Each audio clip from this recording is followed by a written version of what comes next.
एक छोटे से गांव में एक किसान नामक रामू रहते थे। वह गरीब थे, लेकिन मेहनती और ईमानदार थे। हर दिन वह सुबह सुबह अपने खेत में काम करने निकल जाते थे और शाम को घर लौटते थे। उनकी मेहनत का फल अच्छा नहीं मिल रहा था, क्योंकि उनके खेत की जमीन कमजोर थी और फसल भी बहुत अच्छी नहीं होती थी। एक दिन रामू के गांव में एक यात्रा पर आने वाले साधु बाबा ने कहा, अगर तुम चाहो तो तुम्हारी मेहनत का अच्छा फल मिल सकता है। तुम्हें बस अपने खेत की मिट्टी में एक विशेष पौधा लगाना होगा।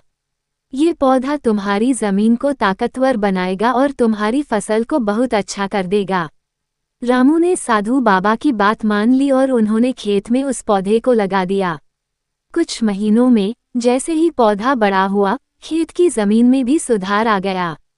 फसल अच्छी होने लगी और रामू को खूब अनाज मिलने लगा। समय के साथ रामू ने अपनी मेहनत और साधु बाबा की सलाह की बदौलत अपने परिवार को खुशहाल जीवन प्रदान किया। गांव वाले भी उसकी सफलता को देखकर प्रेरित हुए और उन्होंने भी अपनी अपनी जमीन में सुधार करने के उपाय अपनाए। इस प्रकार रामू की मेहनत और विश्वास ने उसे सफलता दिलाई और गांव में एक नई आशा का संचार किया।